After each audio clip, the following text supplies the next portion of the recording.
For the feather stitch, come up at the start of the stitch, bring the needle down about a stitch length away, and before pulling the floss all the way through, come up in the middle of the 2 stitches and a stitch length over.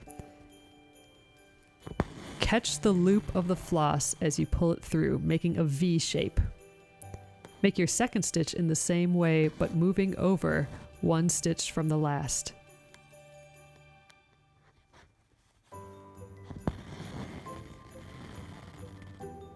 Continue making stitches back and forth, making a series of offset V shapes. Finish your last stitch with a small anchor stitch on the other side of the loop to hold it in place. It's helpful to think of the feather stitch as 4 lines. Come up at the first line, then go over to the 3rd line. Come back up a stitch length away on the 2nd line. Catch your loop, then go to the 4th line directly above the 2nd line. Come back up through the loop on the 3rd line a stitch length away.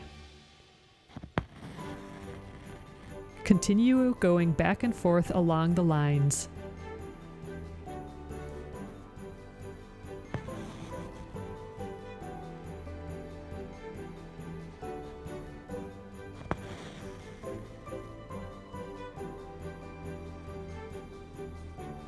I like using the feather stitch for delicate fern-like leaves.